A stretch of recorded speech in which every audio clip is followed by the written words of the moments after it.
items to update you all on. The weather's getting cooler, which is good for us. We jumped on a lot of problems over the summer and throughout most of September. We are in better shape than we have been. There's still a lot of work left to do in terms of HVAC. While we've tackled many of the larger problems, now that there's some time, staff will be, along with contracted vendors, working on those other areas where we just haven't been able to get to, things like mobile units. We've had issues throughout the district, so I know they are already working on those and moving forward with that. And as you know from past presentations, we continue to be robust in our efforts with life cycle in terms of projects that are currently in the mix and being done and designed and scheduled. So that's continuing on again at a good clip. So that's where we are with HVAC, except that I'll throw in, even though it is the middle of September, there are already conversations beginning about the PM, the preventive maintenance work, and the assessments of boilers. You know, we'll be here before we know it. So that work the conversations have started, if not some of the actual work. Just going out looking at things, getting an eye on things, and making sure things look appropriate so that when it does get cold and we crank things up, we'll be ready to go.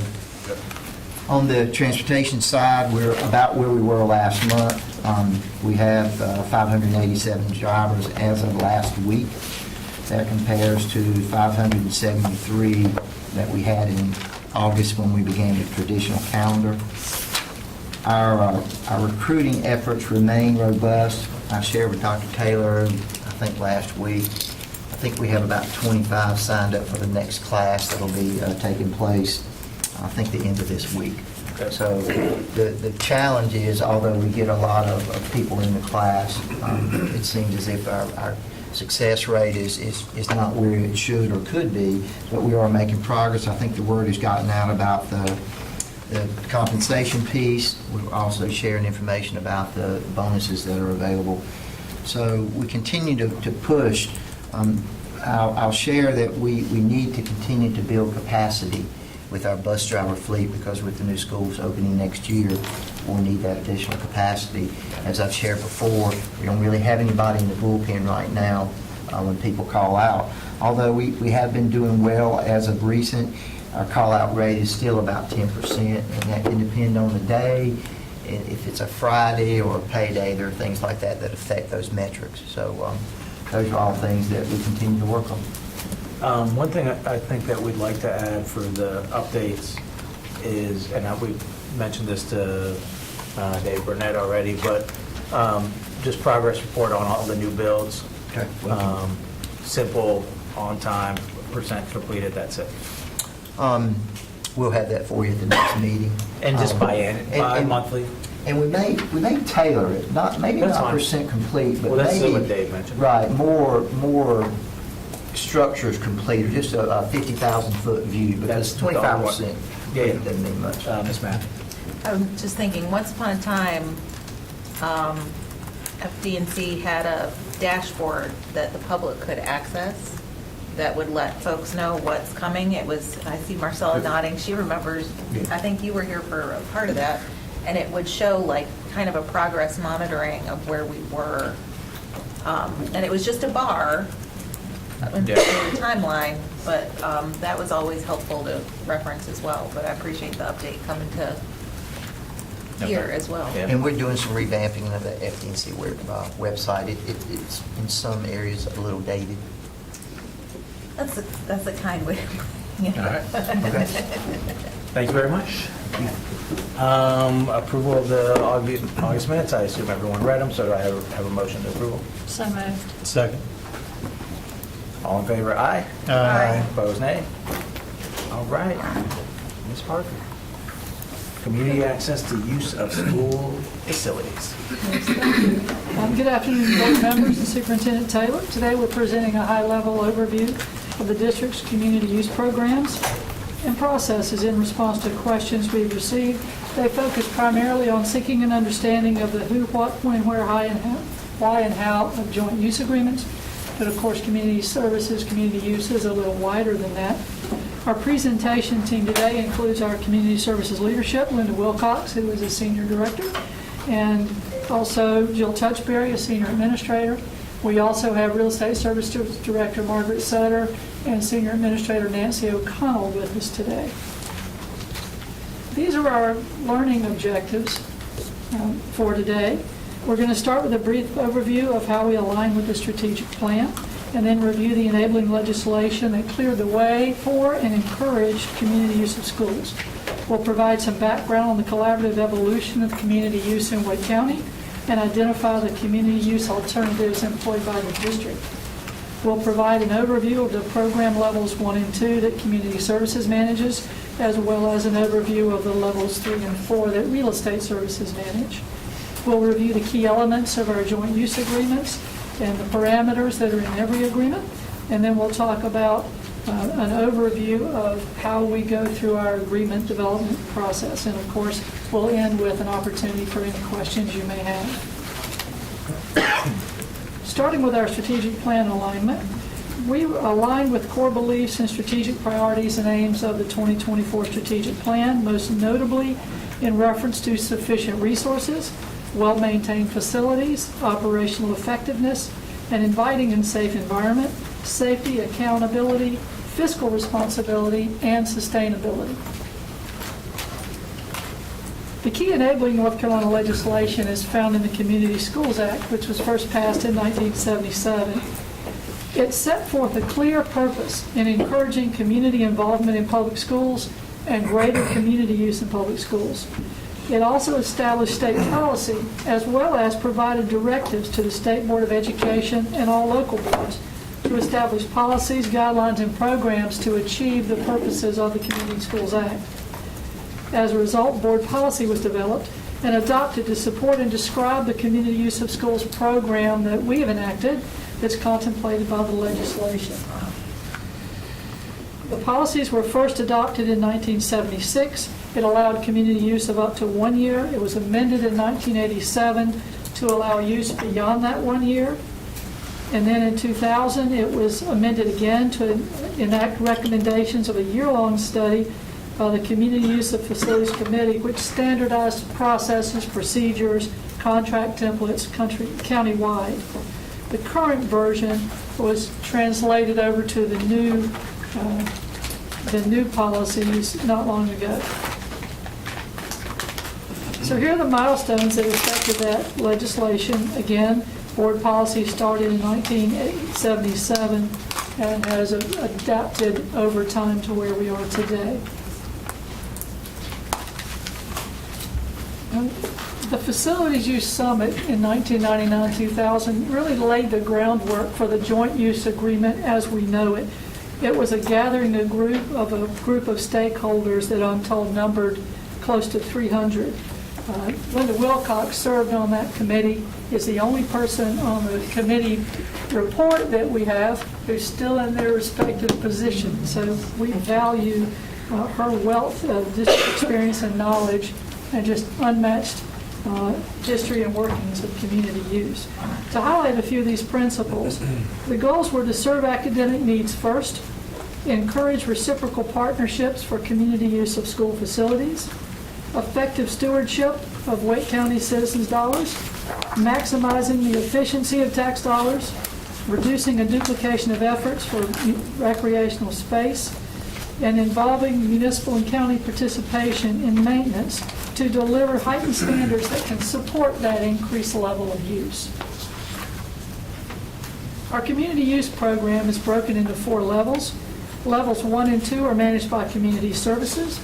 For both 1 and 2, there's an online reservation portal that's utilized to apply for use of indoor and outdoor facilities. Community Schools also has a schedule of rates for these uses that takes into account the variety of user groups, and all of these are scheduled for 1-year terms or less. The main difference in a level 1 and a level 2 use is that with level 2, there's the opportunity for a potential user group to offer in-kind services, which reduces their rental rates. Levels 3 and 4 are managed by Real Estate Services. For both of those, the joint use agreement template is utilized. and it applies primarily to outdoor facilities with some indoor facilities.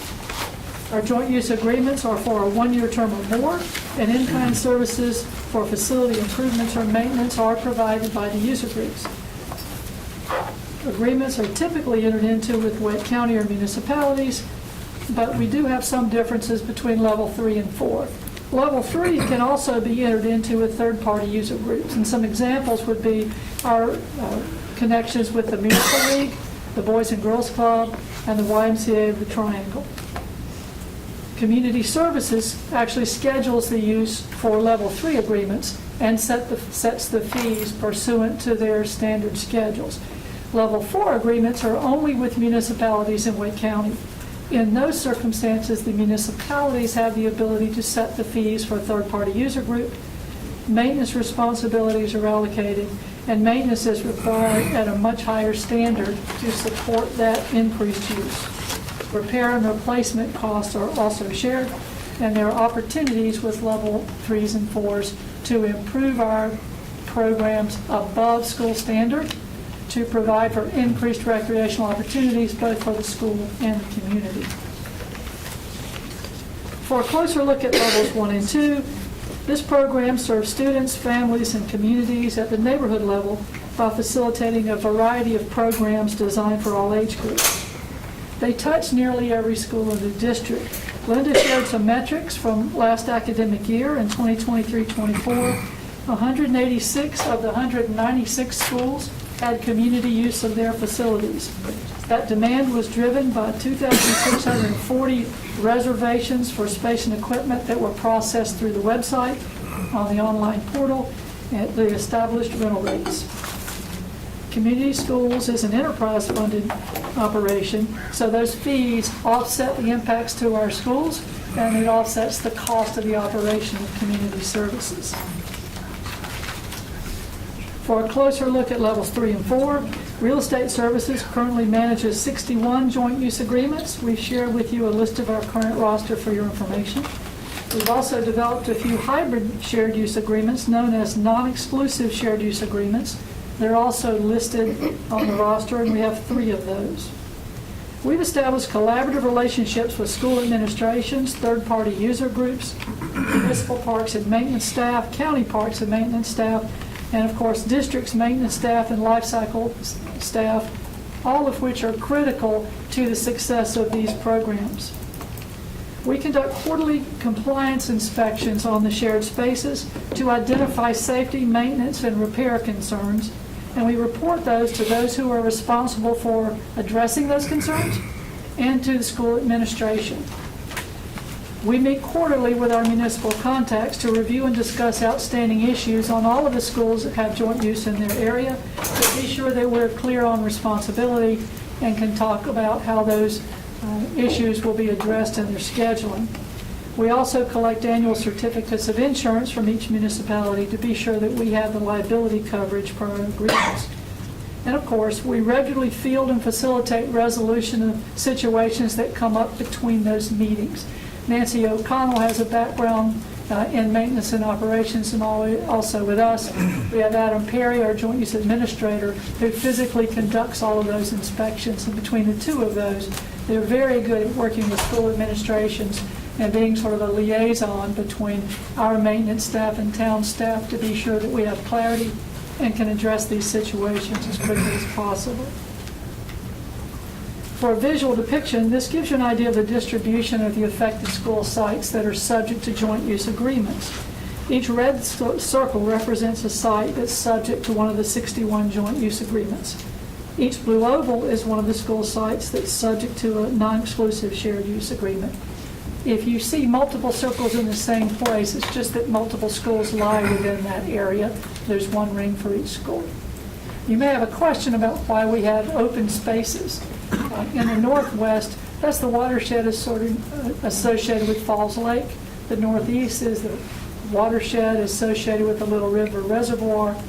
In District 5 is the watershed associated with Swift Creek. On the southwestern area in pink, in District 8, that's associated with Jordan Lake, Harris Lake, the Haw River protected area. And then, of course, the green area on the lower right is just an area where we don't have schools yet, utilities and crowding hasn't reached that yet. So, in effect, joint use is everywhere we have people. These are the key parameters that are addressed in each joint use agreement to assure success. By now they sound familiar because they reflect the guiding principles and were the outcomes of that facility use summit that helped develop our agreements. For a quick overview, school programs and activities have priority and scheduling priority. Related to that is a parameter that requires scheduling coordination meetings between school administration and user groups to reduce potential conflicts. Those happen in advance of each semester. It helps coordinate athletic and other events for field use so that the school administration's relationship with the park staff is usually very close. The district doesn't incur additional costs due to joint use. Liability coverage is provided by others to protect the district.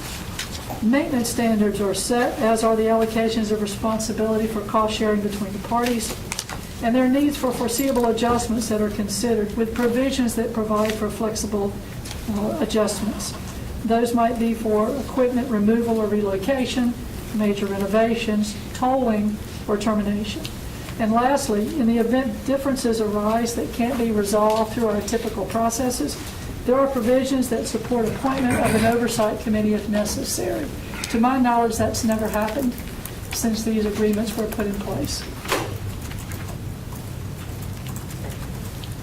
The benefits to the district underscore the value of this program and also inure to the benefit of students, families, communities, Wake County, and municipalities. Many noted here reflect achievement of the purposes of the enabling legislation and the aims of the key stakeholders that develop the joint use program. Stewardship, maximizing taxpayer dollars, reducing duplication of efforts for recreational spaces, facility improvements above program that benefits students, increased maintenance standards, cost savings due to in-kind maintenance, repair contributions, and liability protections. To highlight a few others, the programs foster collaborative and reciprocal relationships with municipalities. These can positively influence collaboration in other areas. Municipalities in Wake County engage with the district in a number of ways, including utilities provision, emergency services, SROs, annexation zonings, review and approval of facilities development plans in accordance with their ordinances, and safety inspections. Building and maintaining these valuable relationships are critical to our mutual success, starting with joint use and extending beyond. These programs also foster strong community support. Schools have always been and will be the heart of the community, and they're a gathering place and great source of community pride. The community benefits from the opportunities for educational, recreational, health and wellness, cultural, civic, and social programs that are placed there through community use. Students, families, and the community develop a sense of ownership in the school. As we are all aware, a significant majority of Wake County taxpayers do not have children enrolled in our public schools. Community use has been a visible, tangible example of the benefits of public school investments for the community at large. When the community recognizes these benefits, they're more likely to support general obligation bond votes. And as noted, we have had robust bond support since the community use program was fully implemented. These agreements are not without challenges, as you might expect for a program that encompasses so many complex terms and unique sites. There are always challenges that arise from time to time, each of which we've met and addressed. We have complex settings. A great example there is with the ones where we have shared connected community centers. We have differing interests. So when an HVAC issue arises, we have an interest in addressing it for our students as quickly as possible on our school days. But our community partners have programs in there outside of school days. So there's an increased interest in pressing forward with those repairs, with a number of repairs that we have to address in the system. That requires some balancing, and it can be a change. But it's something that our HVAC team has done a great job of addressing. Principal transitions. We have 61 principals who were very well versed in how to manage a school with a joint use program.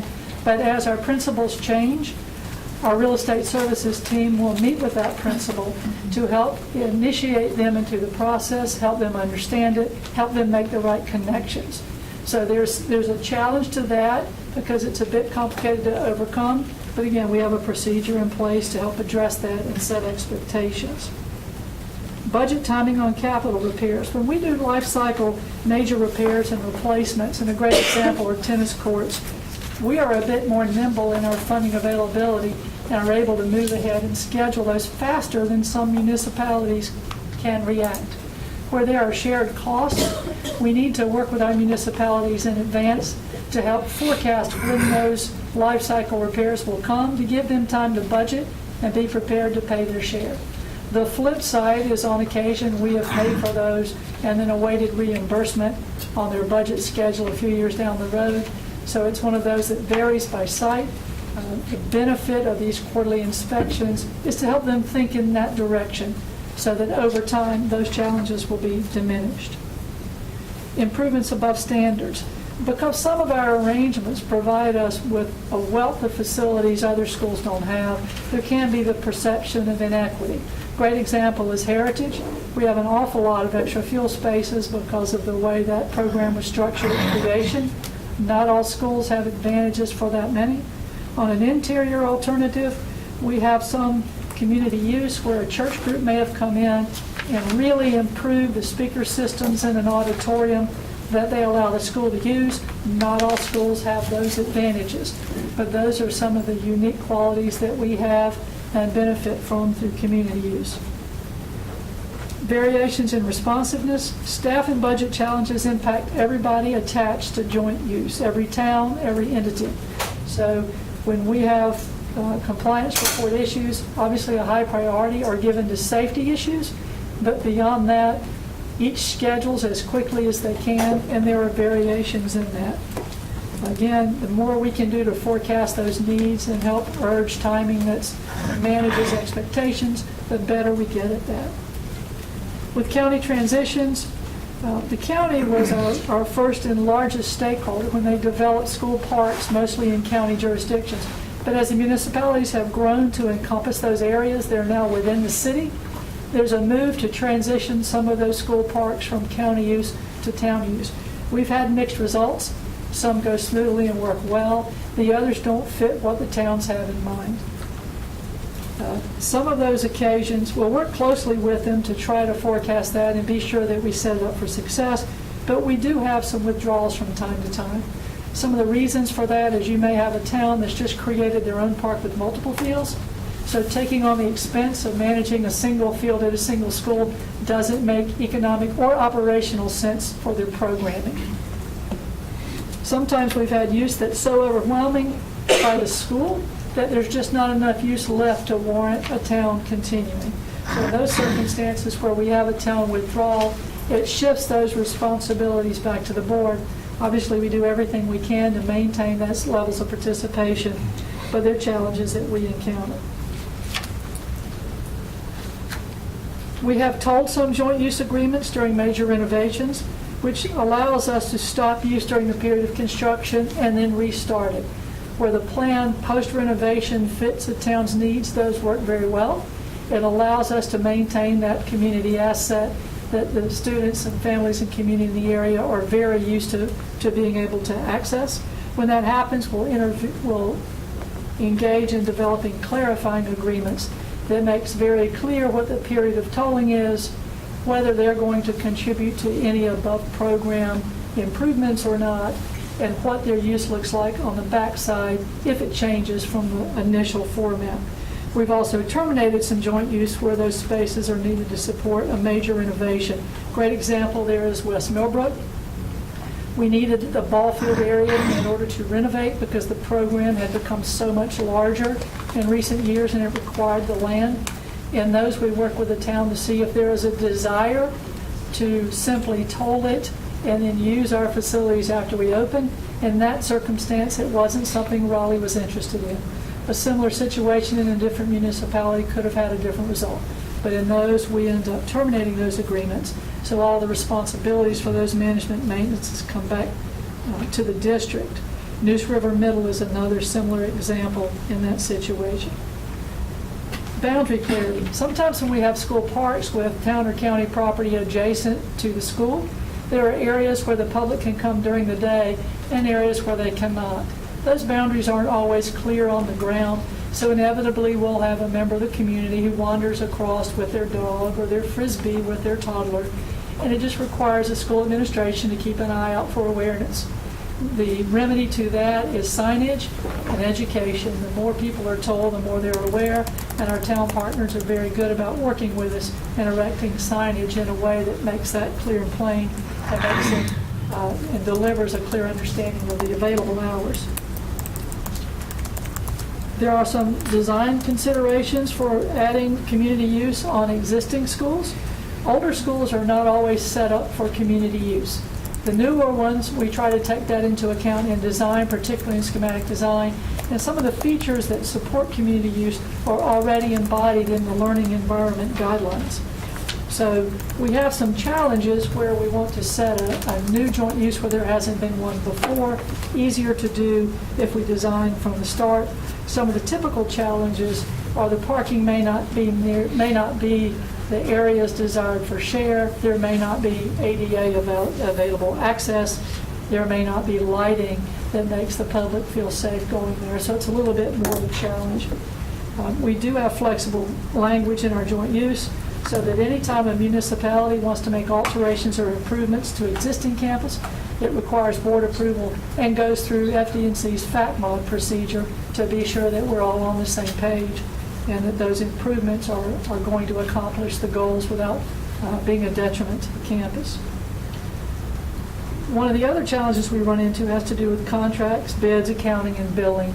Anytime we're doing a renovation of an existing facility, whether it's a major maintenance repair or a development agreement on a new school where there's shared cost up front, there has to be some tracking, some paperwork to be sure that we're all in alignment with the intent of the agreement, that we're delivering to each party what each party expects, that we step through the process for bid reviews and pricing, and we keep track of the pricing so at the end of the project we can send a bill to whoever is due to pay it and they're all on the same page. Requires a little more paperwork at the time, but it's something that our CMs and project managers have become quite adept at.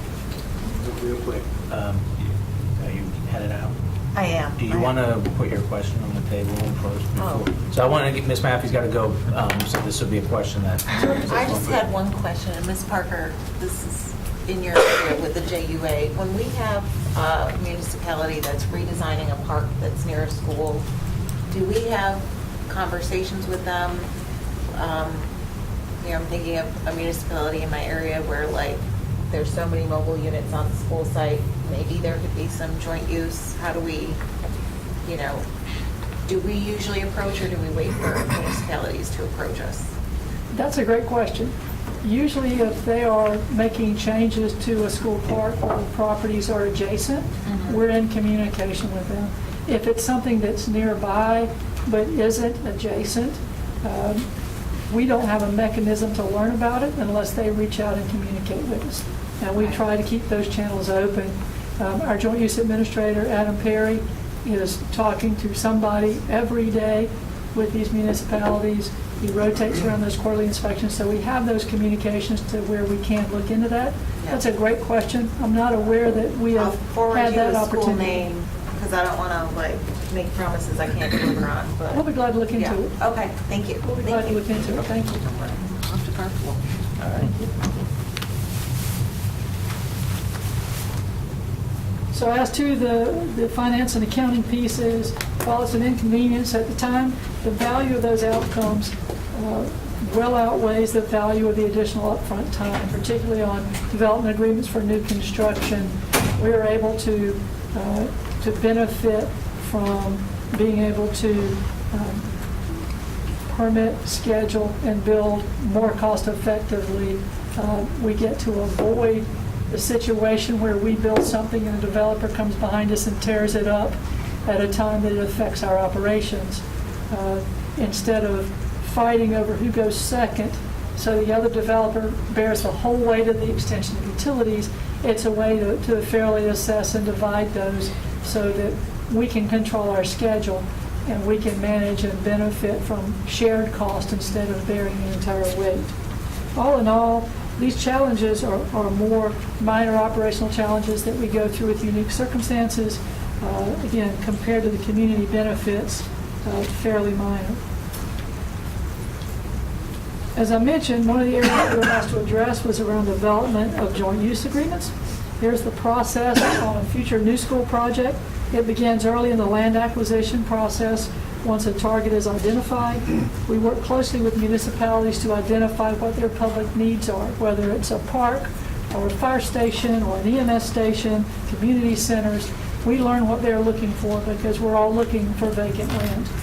We explore and encourage their interest in the Level 4 joint use agreement and explore mutual benefits with them. And if we find a site that leads to co-location and has additional acreage, we'll identify those joint use potentials on our feasibility studies, which we share with you. This helps them inform their long-range planning. A great example of this is when we developed South Lakes Elementary School. We worked together with Fuquay so that they were able to get in their long-range plan. In 5 years, we want to be able to fund this park. In 7 years, we want to be able to build. So the earlier we can start, the more clean that transition is when it comes time, if we can remain on that schedule. Once a site is acquired and the project is prioritized in funding, we have the opportunity to re-engage during the design process to be sure that the plans are still in place. It's still a priority for the town. We still have the space after looking at our program and explore ways to work together and find that synergy that's mutually beneficial. We'll develop a joint use agreement as the designs start to come into play. And of course, we'll undertake the standard negotiations to get the joint use agreement in place and any development agreements that give support and confirmation to how we get there. The standard Level 4 joint use agreement form is utilized with minor adjustments as necessary. It identifies responsibility for typical maintenance, repair, replacement responsibilities, both who does it and who pays for it. And we consider relative facility use opportunities in setting those percentages. Every site's unique, so there's always unique considerations. And of course, once the agreements are known on how they're going to potentially affect the site, we'll work with maintenance and operations to let them know it's coming so they can adjust their plan for maintenance of those sites.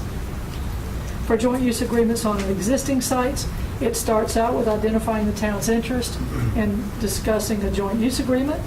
We'll talk through the Level 4 parameters. Principals are involved in those discussions, and maintenance and operations is engaged to inform operational planning and understand the impacts. The next couple slides are the excerpts from our Land Use 101 presentation in June of 2023. I've just highlighted the steps that I've just gone over with you. So these are all part of our standard land acquisition process. With that, we're happy to address any questions you may have. I do want to thank the key stakeholders who reviewed or provided input in this. They include not only our friends who are here today, but risk management, maintenance and operations, life cycle, long-range planning, and Wake County. Happy to address any questions you may have. Thank you, Ms. Barker. I had questions in two different areas. And some of these might go in a little bit of a different direction than we've looked at historically.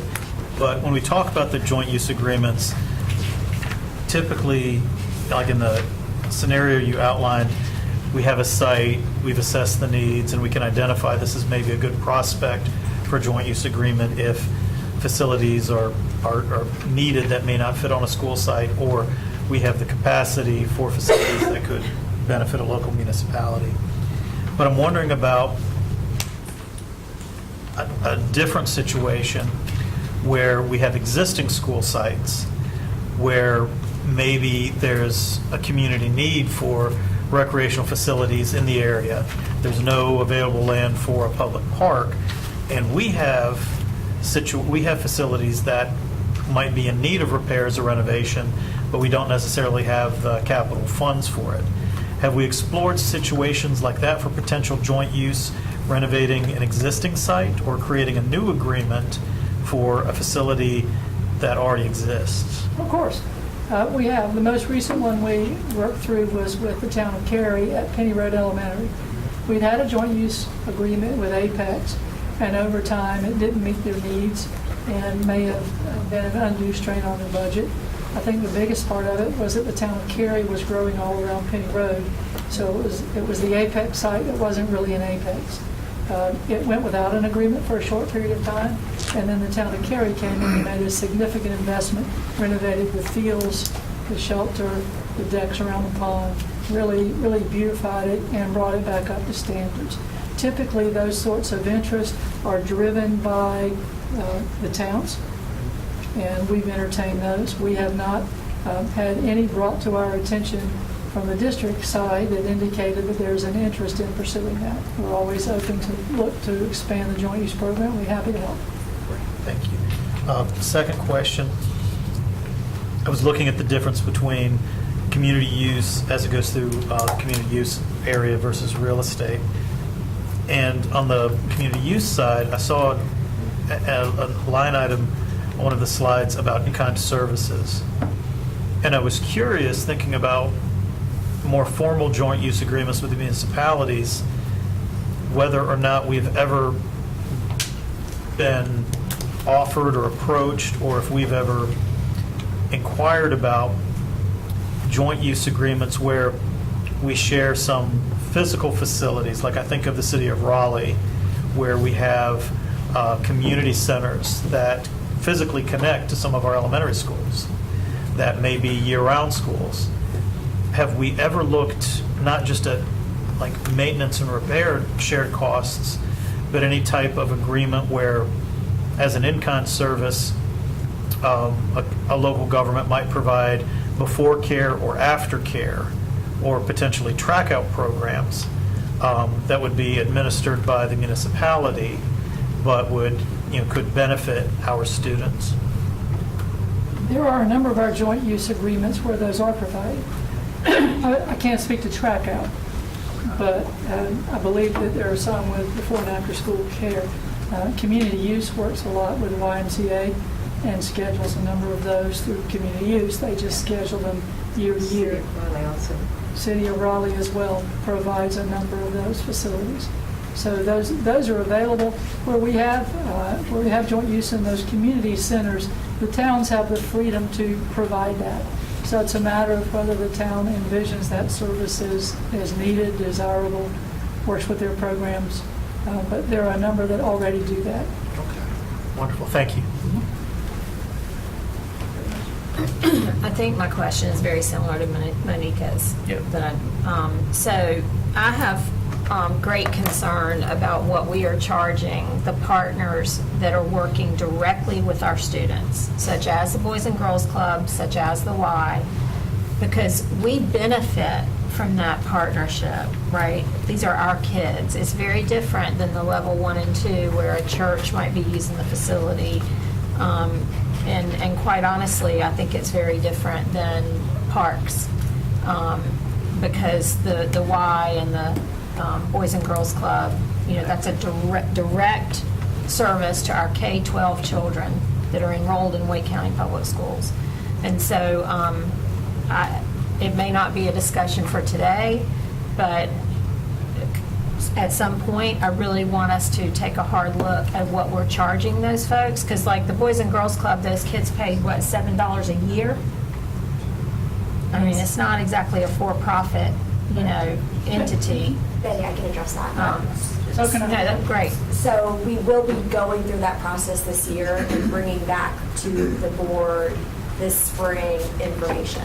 But part of our process this year will be evaluating those community use funds, seeking input from the community, the strategic plan that you all approved, does address that in some way, this idea that, especially for organizations that serve our students at no cost, that we look at the barriers to access for that, and so this will be part of that. So that will be ongoing in the next couple of months. I do, though, want to speak directly to the Boys and Girls Club, because I don't believe the Boys and Girls Club are a customer of Yes, they are. community. And I'm glad to take a swing at that. but I wanna let you finish. I'm sorry to interrupt, I just know about Washington Elementary. Okay, yeah. Because you're right, they do have sites that aren't on, any of our school sites. So I should clarify that. We Yes, have- yes. We have a great relationship with the Boys and Girls Club and enjoyed a relationship since Joint Use started with Ralph Capps until his recent passing. Yep. And there's a giant for you.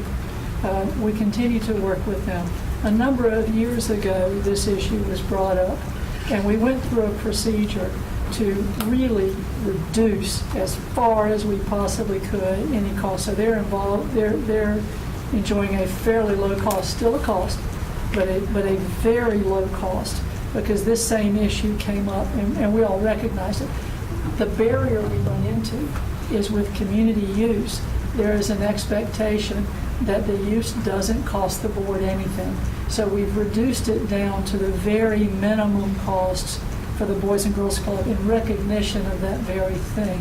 Similarly, the expectation that this is an enterprise fund and that the board cannot be responsible for any additional cost is what drives the facility costs for the YMCA. So it offsets wear and tear, maintenance, those sorts of things. So there's a reason that there's a fee, and it just can't be free. But any changes to that, and I'm glad to hear there's something else happening.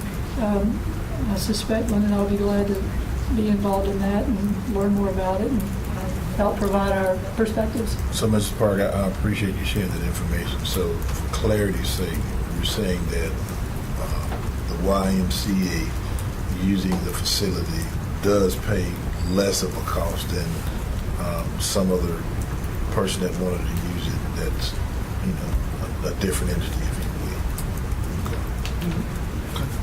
I guess- It would be an interesting exercise to take a look at the online community services portal. It's very robust, and you can see there from the fee structures how it's broken down between an average user, a nonprofit, right?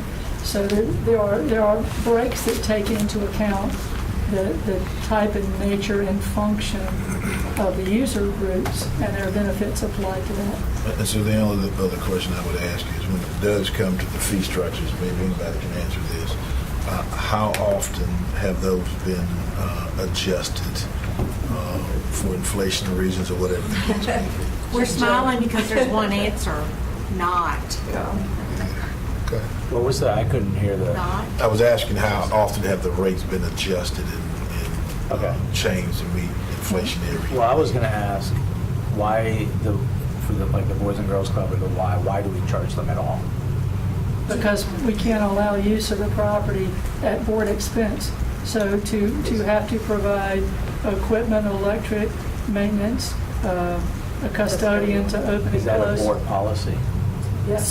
So one of the things we recognize is that there's a lot of different communities that do this different ways. And so that's one of the things that we'll be looking at this spring and coming back. I mean, I think we understand that there's a desire to look to see when there are organizations that support our students for free or low cost, that we as a district support them, because that helps us with shared values and shared goals. And so part of what we will be looking at is how other districts do this. What can we do in order to be able to provide some proposals? And I think all of us know that, there are costs associated with this that you just mentioned. Those costs will have to go somewhere. And so part of that will be figuring that piece out and then bringing that back to you all. Well, I guess I would ask, as part of that evaluation is, whenever, and this would be for policy, but Yeah.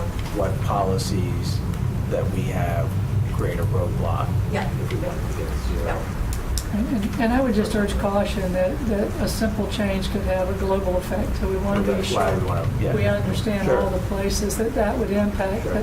But I do want to just touch briefly on what Jill and Linda added.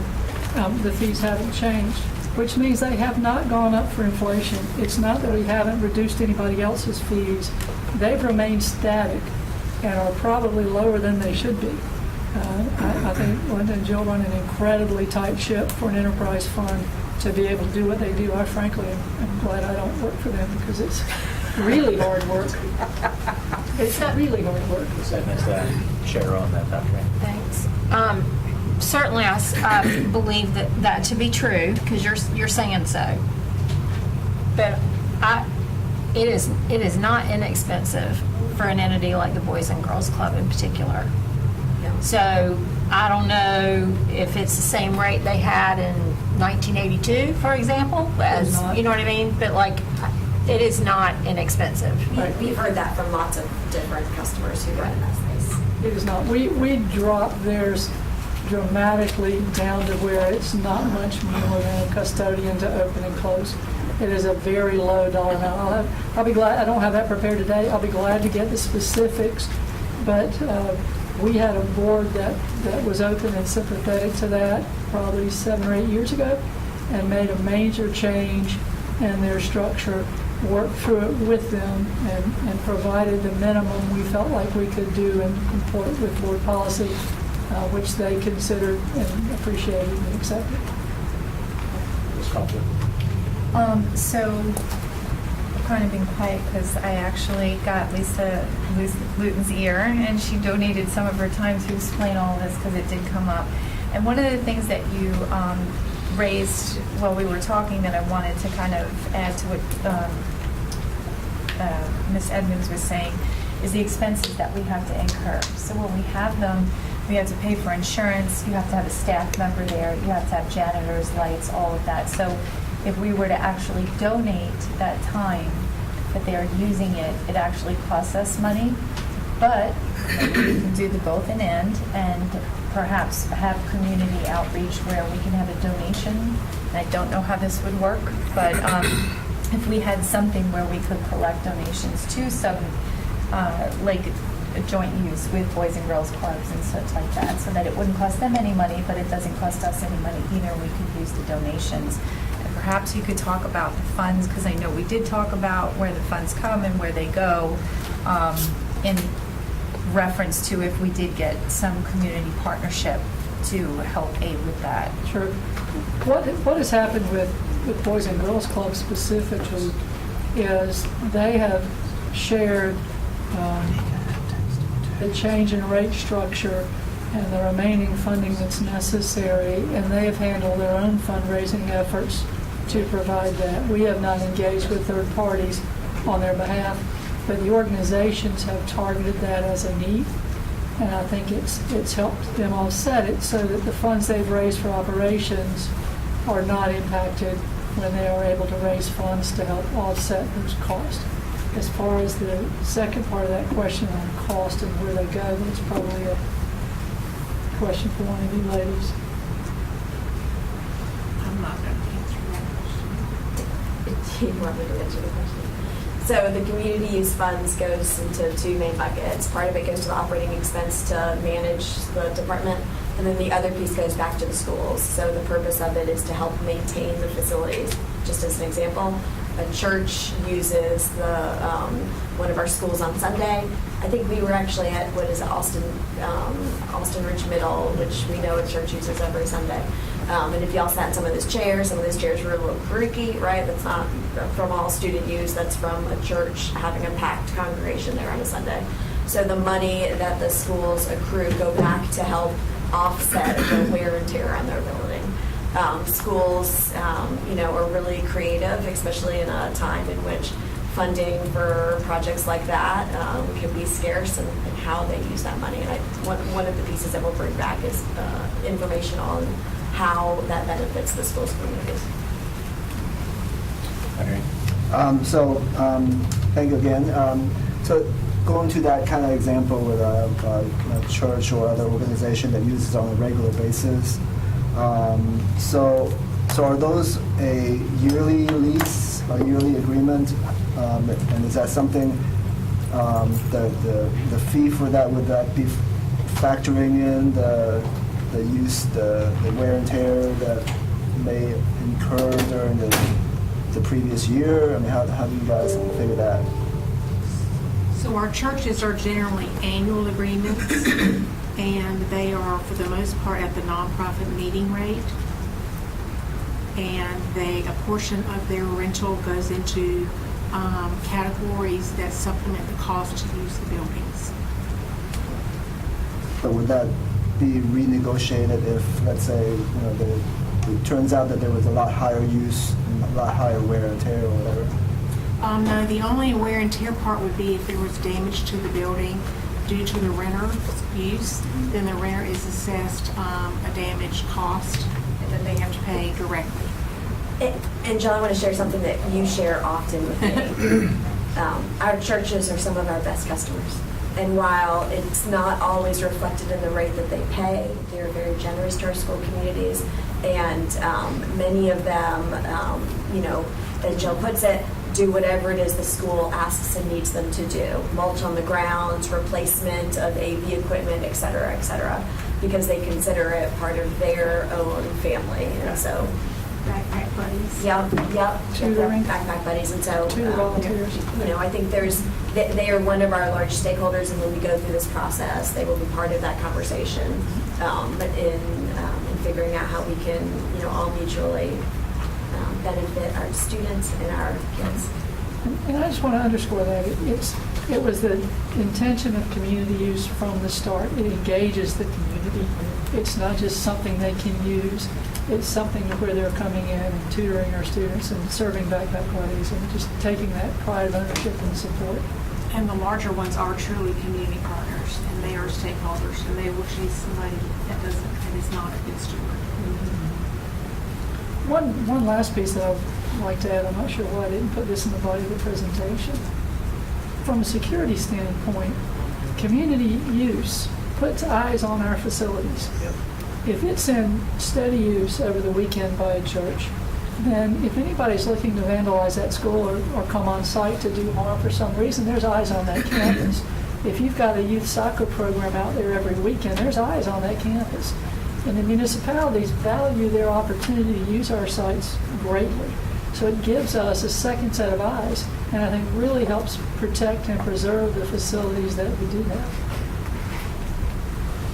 Thank you.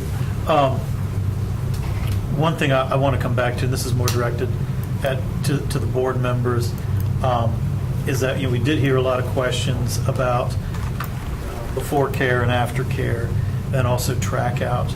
And so I think some of this discussion is like cross-department, right? We have the actual community use, the real estate services, and your involvement. But then as we talk about like different educational programs related to that, our partnerships with Boys and Girls Clubs, it seems like this is something that we probably want to bring back either in a work session or even a community engagement committee to really have like a deeper dive into how these partnerships are set up, how they're structured, who can participate, how the vendors are chosen. And so we've talked about a lot of great things today as a part of this, but I think we've also asked some important questions that we should bring up kind of like when we have more time and more people around the table. Sound good? Yep. Okay. I've got a few questions. I'll close this out. So maintenance and operations, our maintenance and operations, this is related more to fields, because I'm on our field sometimes. They take care of all the maintenance of our fields, no matter who is using it.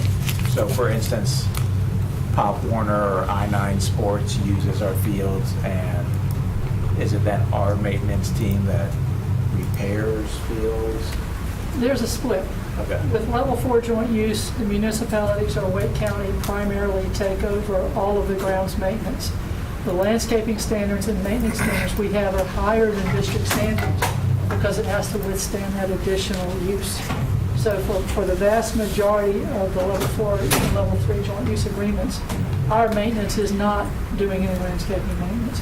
for the community use under level 1 and 2, unless there's an in-kind relationship. And we have a few where those third-party user groups will maintain the spaces. Except for those, our maintenance department manages the maintenance of those fields. So one of the big benefits is there are hundreds of acres of field space that we don't take care of, that are maintained at a higher level by our municipal partners because of their desire for additional use. They may have added lights on some schools. They may have added irrigation before we were irrigating those program standards. So what level is Pop Warner or I-9? 1 or 2. And so they are not doing the maintenance afterward, right? It depends on the school Okay. and the renter. I-9 does some in-kind, not everywhere they go. NCFC does a great job of mowing fields for us. Okay, that's good to know. One of my concerns is sometimes I get on these fields. I was on Martin Middle School for 6 hours on Saturday doing Pop Warner. The field is in pretty good shape, but then I've been at Carroll before for I-9, and that field gets trashed. And it's not just because of I-9, it's all the wear and tear, but it gets to the point where it's not a quality field in any way, shape, or form. And so I'm just wondering, especially with the maintenance, the stress that we're already putting on maintenance with being short-staffed, how do we think about changes or potential changes to ensure some more of these organizations are doing more, have to do more, provide, I mean, and I'm really talking about Carroll, but I'm sure there's others. I'm not on it. If you got something Can I specific. comment about Carroll for a minute? Yes. We have some trespassing issues at Carroll. You have on the field though? Soccer groups. Okay, because I mean, Expand on that. yeah. People that are not authorized to be on our fields will use our fields and trash them. Just to get real quick down into the weeds for a second, if you see a trash can beside a fence, that's your trespass point. And Jill, I'm going to use it as an opportunity just to bring up one point. Remind me when the rates were established. 2002. 2000. But Just a reminder. yeah. We're aware of these sort of roving soccer leagues. They don't just go to Carroll. They Right. show up in a lot of Well, places. I'm not talking about that, because I don't think that can be a minor concern. I mean, we don't want them trespassing, but I don't think that's where the real wear and tear is coming on a consistent basis, because you have these leagues that they play after it rains. That's where the real damage is done.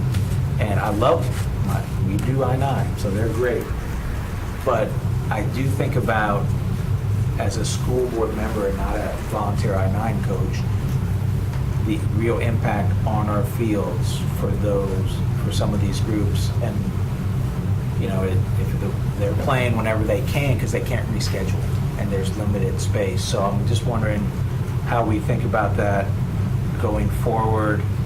We want to have them there, but we also can't just put it on our people to figure it. I know it's not there's no easy solution. I'm not expecting a solution right now. What I just want to remind you is, again, something that Jill would remind me on. So 2009 is when those rates were established. The part of that fee is to make the school whole. Right. We will be looking at that. Okay, Because got it. not all of our users provide services to our students for free. Right. Not all of our users are the Boys and No, Girls Club. right. Sure. And so that will be part of the evaluation. Okay, I think that would be great. One thing that might be helpful to know, under the level 3 and 4 joint use agreements, we have the authority to close a field. If we think a field is not well maintained, if it's in bad shape, Yeah.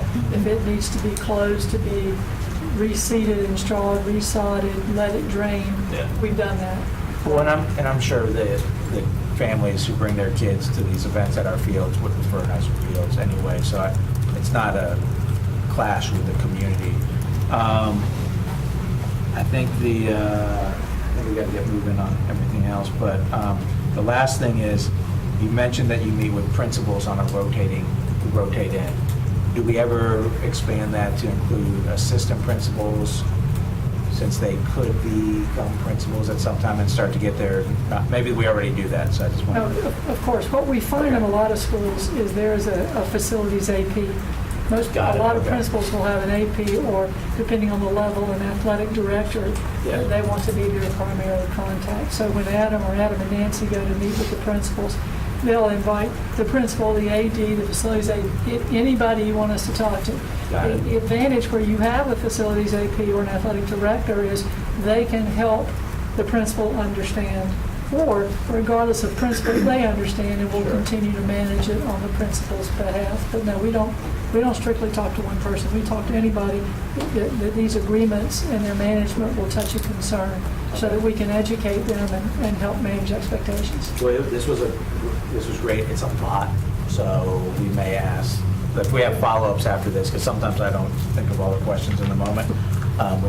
Not to do the whole presentation again, but just follow-up questions in the future. But thank you very much. We'll keep the meeting somewhat moving. What's next? Oh, deferred maintenance. Should we know? We'll talk about that for another 30 minutes. Yep. Well, we drilled down to some of the specific questions we had. I want to give them time to prepare that. Yeah. This stuff. Well, and also, there was a lot.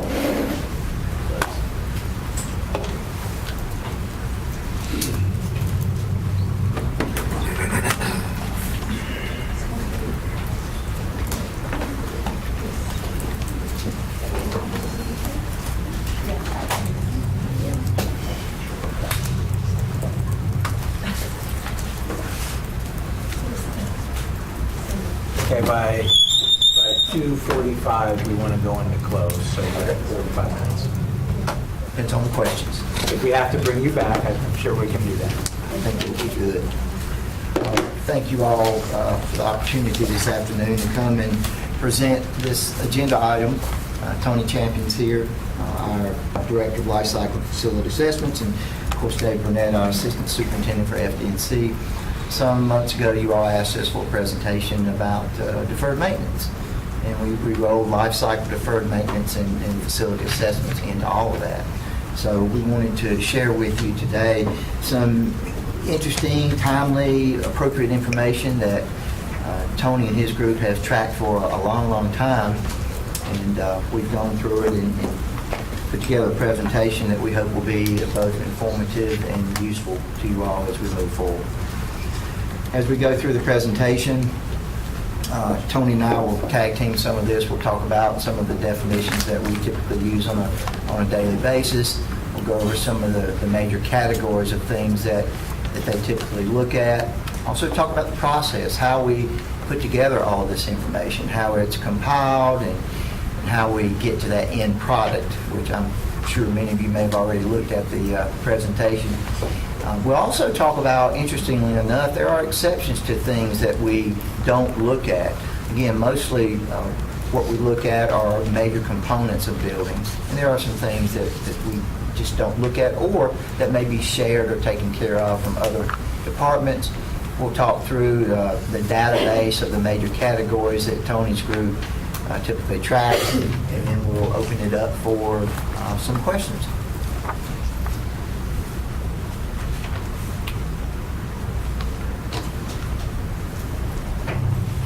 So deferred maintenance. Deferred maintenance is the maintenance and repairs, replacements of systems and components that have exceeded their normal customary lifestyle, and they need to be replaced, but there's currently not funding available. Facility assessments is the actual inspection of various components of school facilities, and scoring them to determine whether they need to be repaired or replaced. I'm going to ask a quick question just because I can't help myself. Is there anything that, and this is not a knock or anything, is eventually everything that we install going to fall into deferred maintenance at some point? Or like how often are we on time replacing versus deferred maintenance? And I know we've gotten behind in this county. I just couldn't help myself. You can keep going. Great question. And the answer to that is Yes, everything's going to go into deferred maintenance. Okay. But some things do get replaced before they're totaled. We just may not be responsible for it in this life cycle. I couldn't help myself, sorry. Continue. And so then, we know what the life cycle is. The life cycle is the normal useful life of a component, structure, or system. On this slide, you can see the major categories of things that we track and their anticipated life cycle. At the low end of the spectrum, at about 6 years, are our high school tennis courts. On the top end, around 30 years, are some of our boilers, electrical panels, and some of the standing seam metal roofing that you see on mainly elementary schools. Everything else falls kind of in between that. The HVAC and controls, tracks, and other types of roofing are around 10 years. At 20 years, we're looking at chillers, coolers, freezers. I mean, you can see all the items here. Asphalt paving, our tracks, and other types of roofing. As far as the process goes, as we build buildings or renovate them, our crew goes through and tags all of the assets in the building. And so they go in, they look at the assets, and that can be everything from doors to air handlers to chillers. And they take off all the pertinent information that is necessary for the maintenance crews to have in order to purchase or stock parts for repair.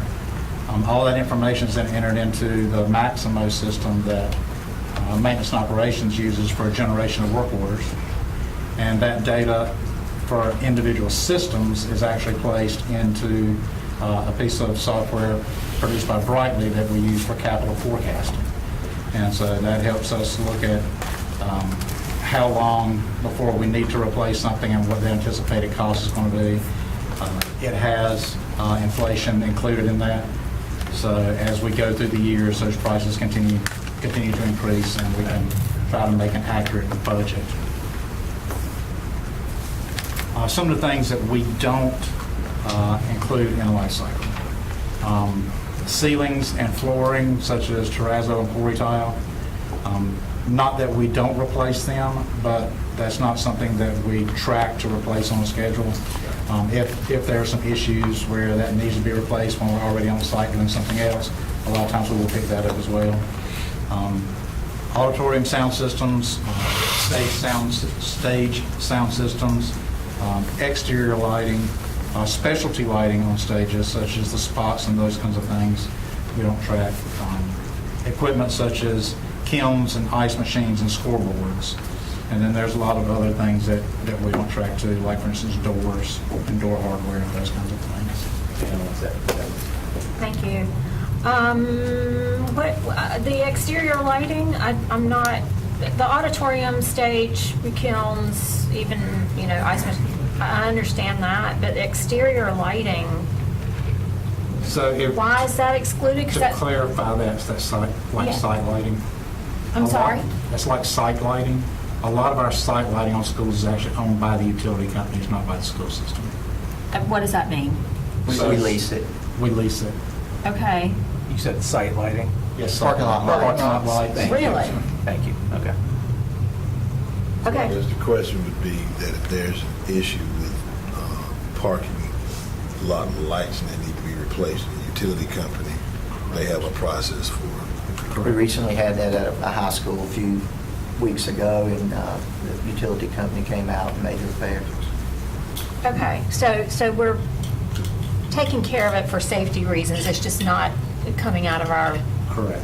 And if we did own it, Management. we would make the repairs. Right. It just would be a life cycle component that we would track. okay, Got thank it. you. Thank you. So we wanted to go through some of the components of the database that Tony's team tracks. And so we wanted to share a few examples of what that looks like. In this particular example, it's asphalt pavement. We also want to note that as we look at life cycle, the things that you all are being exposed to today, these are items that are exceeding the life cycle by 5 years. So we get to the life cycle and then we haven't done it and we continue to track it, but these are things that are beyond life cycle. And we just picked 5 years because that's a good date for us to look at things. We try to budget in that regard. So here's asphalt paving. And while you can see a lot of projects on there, and as I'll mention as we go through the next couple of slides, I want you to note that the first one up there is Ligon Middle School. And while that particular component of paving is on our life cycle project, because we have a major FD&C project planned at Ligon in the coming years, it has been removed from the database. And we've got some numbers to show you on some of that a little bit later.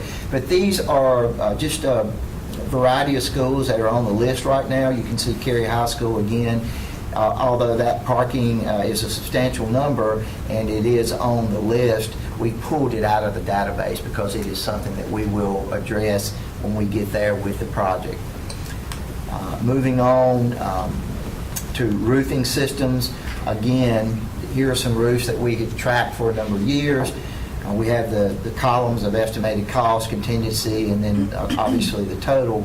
Note here as well, in addition to FD&C and a major renovation project that we have scheduled at Lockhart, Brentwood, and Briarcliff, also down at Martin Middle School, we already have a life cycle project scheduled for a portion of the roof at that building. And as you can see, it's scheduled for design in 27 and construction in 28. So in that look ahead that we're doing, we pulled out those items that were already in the plan.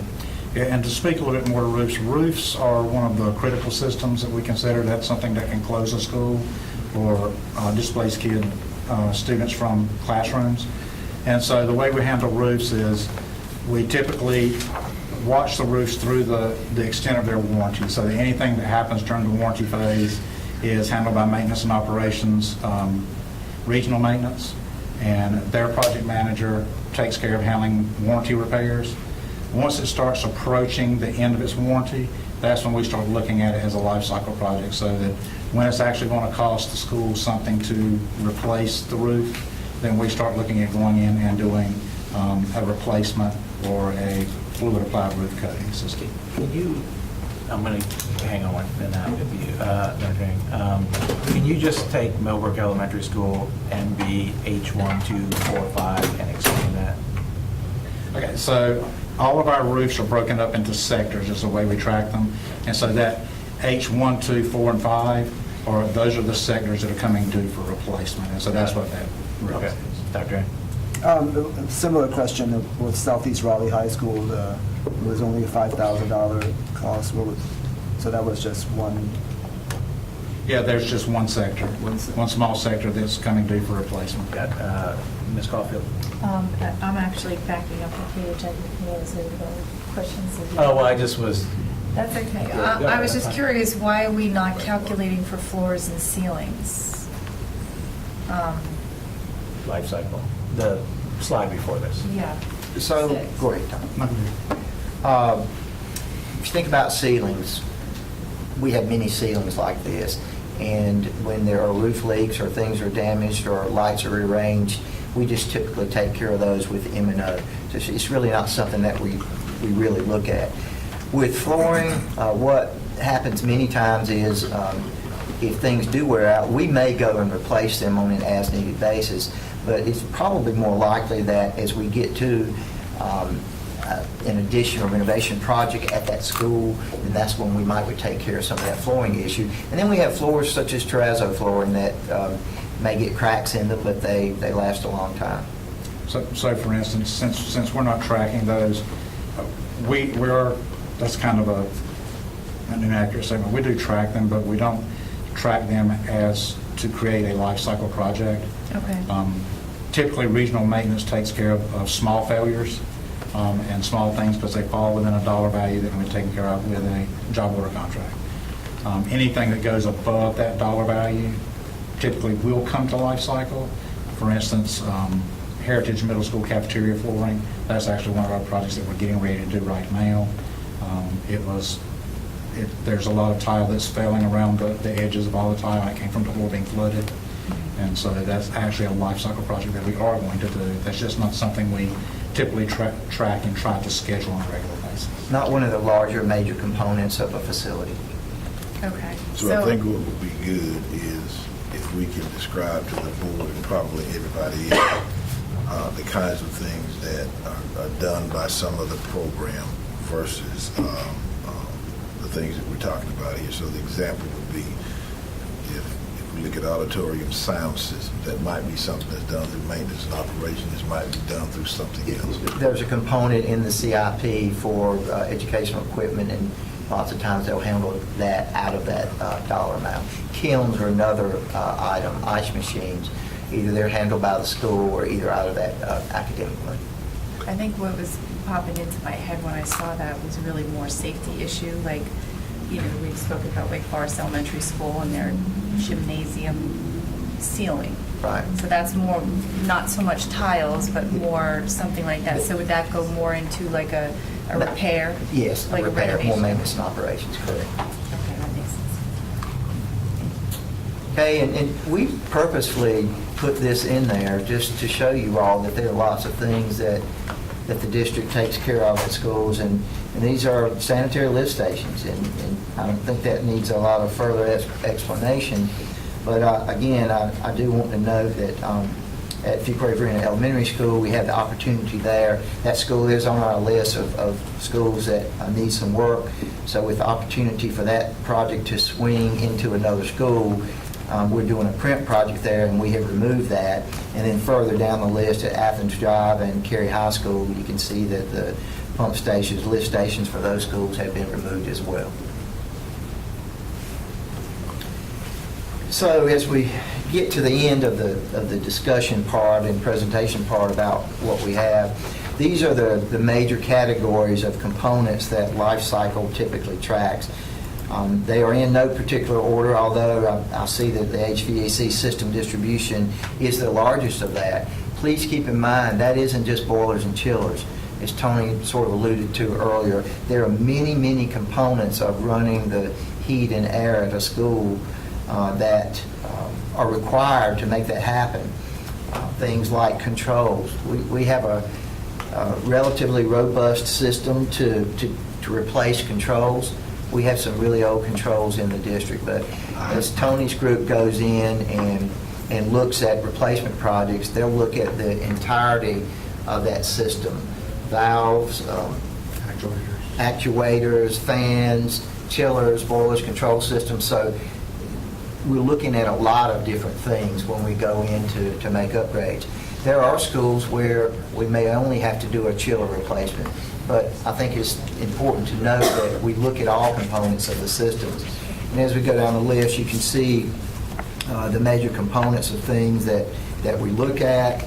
Going to the next page, there's some additional items there, electrical panels, fire alarm systems, so on and so forth, building lighting.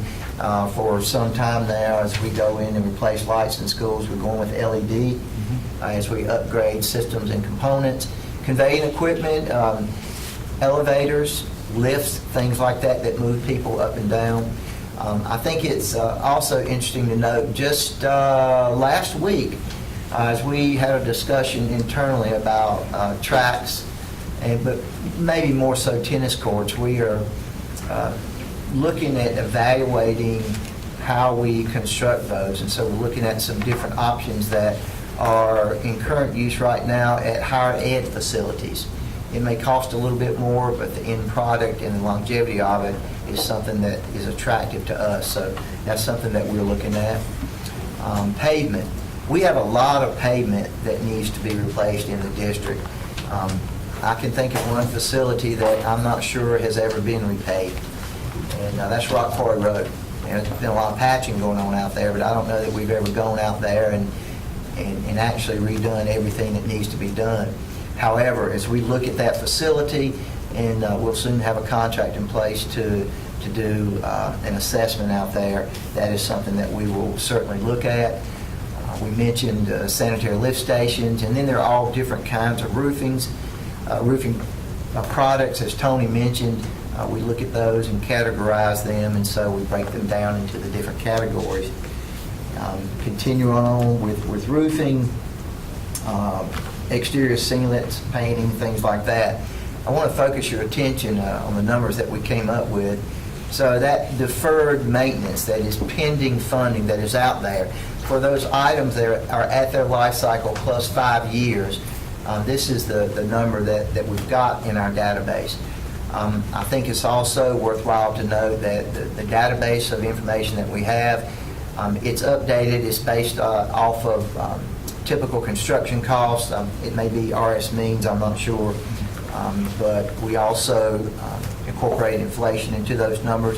This is an ever-changing number. It continues to grow every year. So this is the first opportunity that we've had to present this to you all. And then I mentioned earlier, there are a number of projects in the life cycle group or in the deferred maintenance group that we are handling with other funding sources, such as life cycle, FDNC, PRIMP, or maybe some other funding source that we can get our hands on. And that's totaling right now about $113,000. So the 113 million. I'm sorry, 113 million. Wishful thinking, maybe. So I want to differentiate between those two numbers. You know, where we are today is the 752, but again, you back out what's in the hopper right now, what we have going on right now, what we have planned, what we plan on doing in the foreseeable future with funding that we have, that gets you back to that 638 and some change number. And with that, that's our presentation. I'd be glad to open it up for questions. Thanks.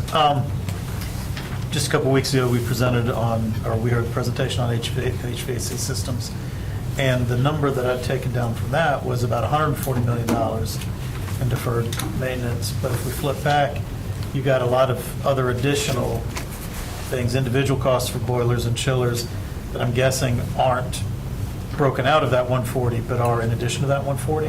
Right. So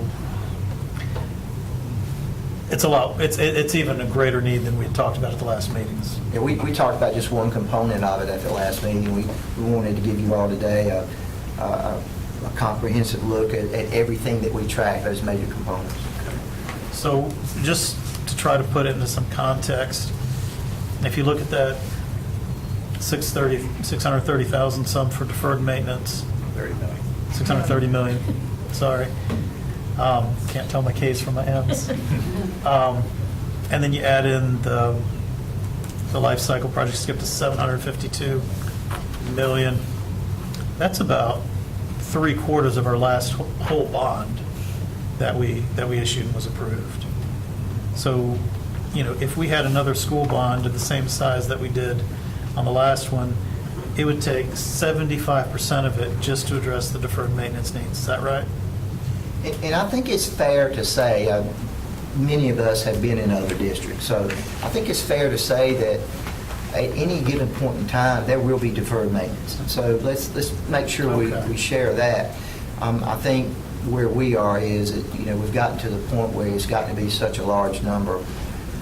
But even if we looked at big chunks of this, it would continue to be there. We just would like the opportunity to knock it down some and try to get ahead of some things. Well, I guess from that point of view, we have deferred maintenance, which is something 5 years over life cycle. But do you prioritize it further for things that might be as many as like 8 or 10 years over life cycle, or 5 years where there's a crucial need, or is it just all sort of lumped together? Once it actually hits the life cycle, before it ever gets into that 5 extra years, it already goes on our list. And so what the 5 extra years does is it elevates things up the list as far as priority goes and puts them closer to the top. So there's really, once they're at the top, they're at the top. If we track them for 10, 20, 30 years, they'd still be at the top. But there is a prioritization even within that. Okay. If you looked at the way the facility needs list goes, it's scored, and things that are more critical to keeping a school operational have a higher score range than things that are less critical. So, And so like a roof might be higher than like a softball field.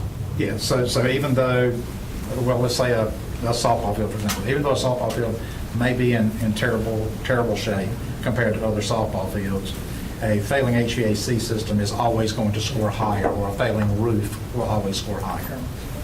And another example of that might be paving as well. We have lots of paving needs, but, you know, they are critical to keeping the building open. And then just one last question on it. So we saw the costs, listed for all the deferred maintenance and life cycle needs.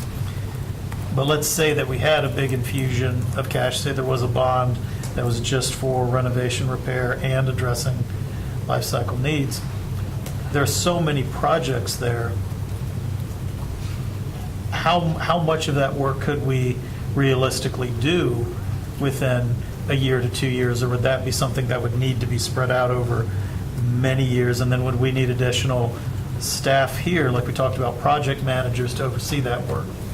I think there's a lot of different facets to that. One, there's only so much contractor support in the area. So even if we had 20 project managers and $150 million a year, initially, until the contract force starts seeing that kind of work come out on a consistent basis, there's not going to be enough force here to handle that. As that work starts coming out on a consistent basis year after year, then there will be more companies that move into the area to do work, and that contractor base will increase.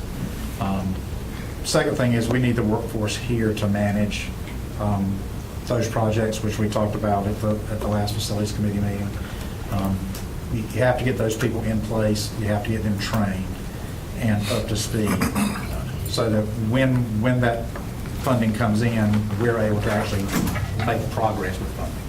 So a natural follow-up for me to that, I'm going to go Ms. Edmonds and then Ms. Caulfield after this. What's a good number then? If you said if we had 150 million, there wouldn't be the contract force to do it. So I think you don't have to answer that now, but that would be something that I would love to know. and I can't give you the number right now. Yeah, that's fine. What I can say is, right now, we are slowly ramping up the life cycle number. If you look at the CIP, it gets a little larger every year. I think we could increase that at a faster rate. But along with that, we also need to go ahead and create the positions to manage the projects so we can get them advertised, because as we discussed at the last facilities committee meeting, it may take a period of time to get those people in place. So we need to get our infrastructure in place to handle the funding. And then we can continue to ramp it up at a higher rate until we get to the point where we can actually start making some really good headway towards getting this deferred maintenance coming. So I think a follow-up to this meeting would then be presenting us, and it can be a few months or however long you need, with that plan of ramping up what's needed. So keep in mind, I have my trusty sheet here that we carry around because it's so important. Right. This fiscal year, we're getting 40 million in life cycle. Right. Tony's group will do a little more than that because of some funding that maybe he had left over for some other projects. Next fiscal year, which is fiscal year 26, that'll jump up to 45 million. And in the entirety of the CIP, keep in mind there are three major areas. We've got the new schools that we have to take care of for capacity reasons.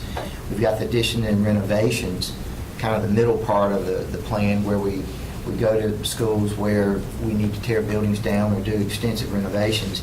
And then there's that other component, which this fiscal year, is about $155 million of other things, such as educational equipment, ADA work, technology is funded out of the CIP this year to the tune of $26.5 million.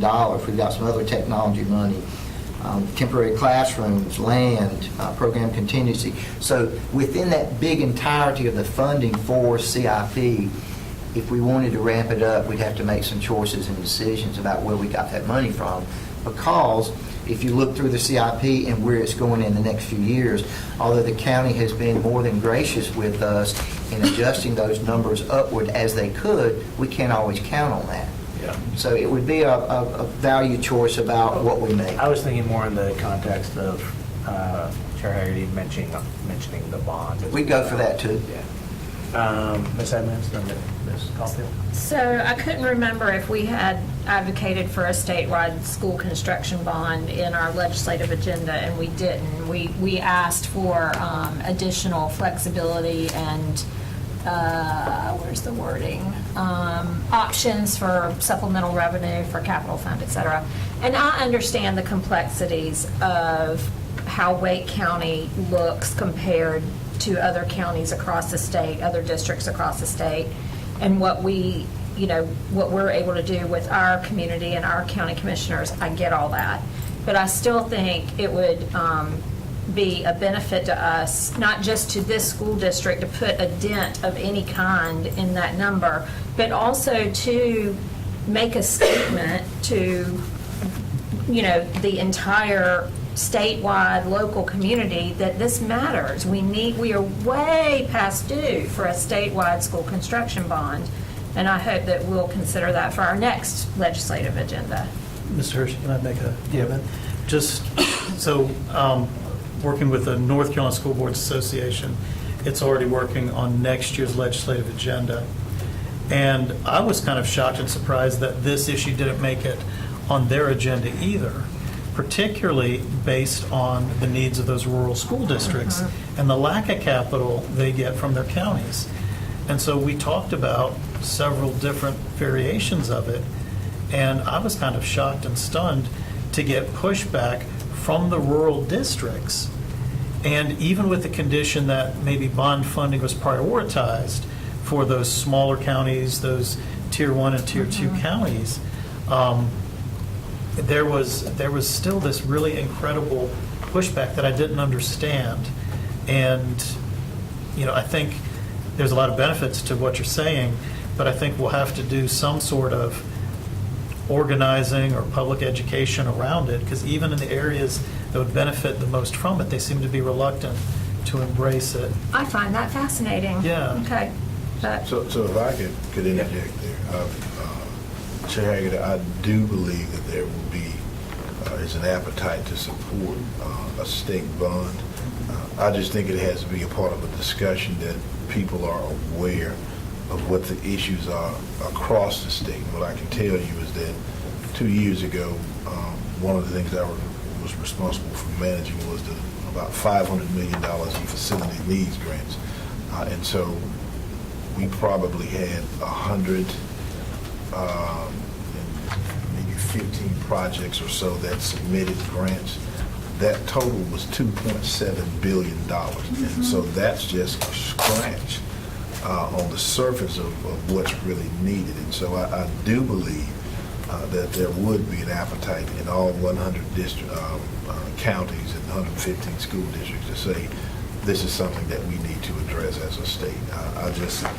Again, I don't know why it hasn't come up. I know that in 2019 or 2020 or so, there was an appetite to float a state bond, but other things kind of, it may have been the pandemic and other things that kind of took that off the table at the time. But I believe in Vouchers. I'm sorry. Can I follow Go up? ahead, ma'am. Yeah, so even prior to that, way before the pandemic, there was, I felt like we were almost there, and I remember that number being like 7 billion. Now, and I think that's creeping up on 10 years ago. I don't know if it was 2015, 2016, but it was some time ago. There was a whole website dedicated to promoting the statewide bond, and it did not, come to fruition. Meaning, I don't want the public to misunderstand. It's not that the public turned it down. It wasn't. It was not on the ballot. That's right. It was not. It didn't move forward to get on the ballot. So, I can't imagine what the what the amount would be now. But I just think it's something I am very interested to learn more about what you said, Chair Haggerty, and because I don't understand that at all. Ms. Caulfield. So I just, a little clarity, a little bit of questions, but it sounds like money, staff, and time is what you were talking about. So in reference to the time and having the staff, we have a lot of needs. It's huge numbers, obviously, and it seems like we got here by lack of having the staff to do the maintenance, or at least to these higher numbers than expected. And it seems a little bit like wasting money on vendors. I know we have to use them, but if we had the staff, permanent staff that was actually continuing the ongoing maintenance, and then not spending that extra money to have vendors, but we have them here staffed, that seems like absolute priority for this next budget season. How do we get there? Do we have magic numbers of what could pull that off? And timeframes, because once we do have that staff that we know we desperately need, how long would it take to do this it's not really a wish list, it's a need list, right? So, a couple of things with that. When we talk about staff, that Tony was referring to life cycle staff. You know, if we were to be able to ramp up with additional funding and do things, his guys are slammed right now, so he would need additional people to handle that additional workload. The other staff that is of concern is the maintenance and operations staff. You know, the number of guys that are out there compared to what we had years ago. And so those are two separate things. If we had additional staff fully trained in the maintenance and operations shop, we could likely better maintain some of the things that we have. But we are understaffed in those areas too. So there's two different areas of staffing and work to be done. One is the life cycle and the replacement of things that have aged out and reached the end of their life. The other one is the day-to-day maintenance and operations of the things that we do have. You know, think of it maybe a bad analogy, but you change the oil in your car and you check the air in your tires on a daily basis, a weekly basis. But when that car's got 250,000 miles on it, it's reached the end of its life, it's time to replace it. Okay. And you mentioned creating positions. Is that more in the maintenance, your day-to-day, or your life cycle? So positions that are in the life cycle group are funded out of the CIP. So that's a separate component. That's the money that we get from the county. We're looking at several things in the CIP, how to maximize our resources. I am proud to say that in the last 3 years, we went from about 20 million in life cycle to now we're up to 40 some. So we have certainly, at least in the time I've been here, seen the need to increase that component of life cycle funding. But there are many needs within that life cycle group. And so we have to balance those, and then we have to bring them to you all for your consideration and for you all to see things that you want as well. Okay. Thank you. Okay. Thank you. It seems to me, I mean, a lot of this is a rolling kind of a cost estimate or calculation. So the more that you chew off, the more it's going to come in the future anyway. Right. So the question is, you know, how do we? I mean, I know everything here. It seems like it's basically past the point that we need to do it, and there's a necessity to do it. And in terms of the cost, how do we pay for it? I mean, we've had like conversations briefly about, you know, is there some kind of way to have revenue coming through Wake County that doesn't impact the taxpayers, you know, directly? And I mean, I think that's something that we should still maybe have that conversation, you know, with the county. You know, because, you know, it's a lot. It's a very sobering number to take a look at that number. We are able, again, let's shine some positive light on this. We have increased the life cycle funding. Yeah. There are lots of projects going on. Tony's group has got many projects going on right now. Most of those are for things that keep buildings open, like boilers and chillers and roofs and things like that. But there are many other needs that we have. But we have made some progress, and we'll continue to do so. It would be helpful and beneficial if we could catch up some more, I guess, down the road. I think what might be helpful is in a future meeting, as a follow-up to this, is kind of laying out the numbers where, based on priority. Like if we don't, you have the asphalt stuff in here, and that's 117 million. If that's not a high priority, kind of giving us more of a sense of what are the high priorities. And the other, you don't have to get into that now, but the other piece is, and this is, I thought where Dr. Ng was going with this, how long is the in-planning period for that 113 million? Is that like over the course of the next 3 years? I think it's been done, or I think it goes out to 2028 because some of the projects, for example, Martin Middle School, that we have pulled out of this presentation is a project that will be in design in 2027 with the construction starting in 2028. Okay. So it's several years out, and we felt like that was the best way to present the picture. You know, everything that we were aware of, and that was in the planning phase in the CIP. is the Is the deferred number also several years out, or is that as of right now? I'm not sure. So if the life cycle 638 planning, million. 638 million. is the 638 million as of now, or what it's going to be in a few years? It's as of now. Okay. So as of September 24, that's the data date that was used. Okay. So kind of going on that and back to the question, I know I asked a lot in my question, but is there a way to give us that information with a time frame? Because I think that helps us paint a better picture to the commissioners as well. Like even if we were to get the staff that we needed right now and we were to get the money, how long it would take us to do that, knowing that, like Dr. Ng said, it's going to keep going, so we're still going to have to keep up, but we've got such a large number here, and we need bodies to do all of this and get all that work done. How long does all of this take to get back to where we would like to be, ideally? I mean, obviously, we're going to aim towards it. You can't just magically wave a wand to get there, but just to give an idea of what all of these things take, because we can get the money for all the roofing, but it might be like a 2-year project, so then we're going to have more on backing it up, right? We can certainly look at that. My response won't be probably what you're expecting, but in terms of having done this for a while, and you establish your needs, and you put a plan together, and then you get a third of that.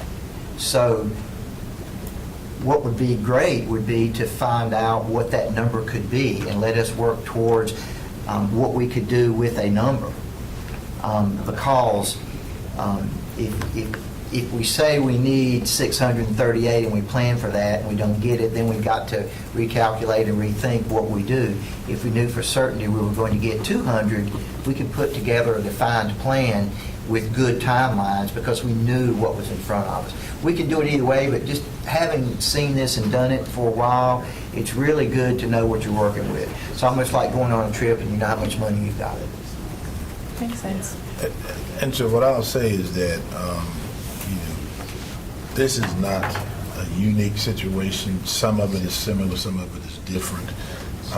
I think one of the big differences is that as a growing community, we recognize we still have to build new schools. And so I shared information at your BAC last night. If we think about constructing 10 or 11 new schools, it's $1 billion.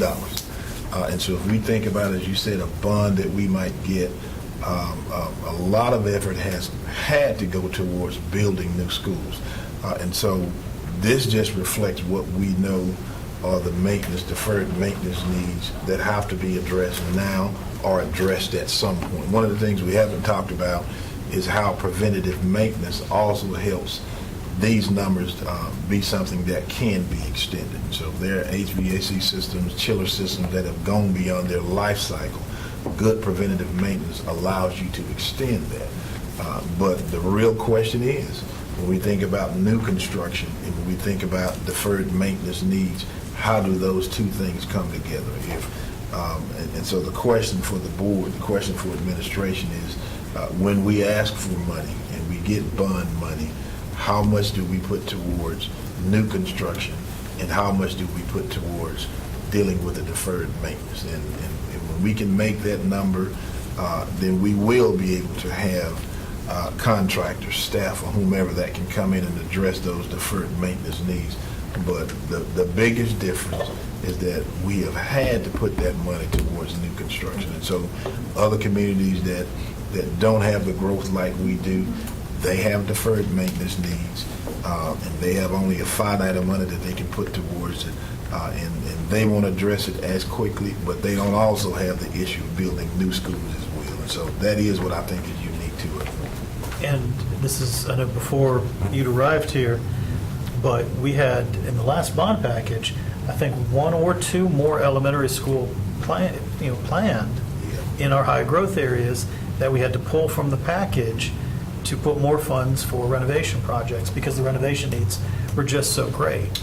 And as a county-wide bond, you want to make sure you're serving families and students all across the county and not just in the high growth areas. So it's a tough decision. It's a tough call to make, but you've got equally important demands. Yeah, I was going to say we bring you guys back next month anyways. So Thank you. Thank you. Before we go into closed, a couple of new items that I'm just going to put out there into the universe. And I got to send Mark a follow-up email on this, Mr. Strickland. Raleigh, and this is for board members too, Raleigh is working on their pedestrian and biking master plan, and they would like us to be one of they're talking about doing 5 focus group meetings, and they'd like schools to be one of those. I think Alice Reese is. I have a follow-up contact that I need to make sure I send to you, because I talked to them on Saturday, and it's definitely something for staff as well. And I want to thank Councilor Jonathan Melton for setting that up. The other thing that I'm interested in, since we bought a building recently, a couple of board meetings ago, or I'm sorry, we approved. We're in the due diligence period. Yes. And this will involve, of course, our chief of schools, a review of buildings we lease versus, and what we are using them for, and comparing that to capacity in buildings that we own to see if there's any potential to make changes there and save money if we have capacity up where we own it. And then we can take that lease money and put it into deferred maintenance. We'll do it. That's what I'm working on. Do I hear a motion to go into closed session for all the reasons that relate to safety and security of our schools? So moved. Second. All in favor of moving into closed, say aye. Aye. Opposed, nay. We are in closed session. We'll do the room a couple minutes.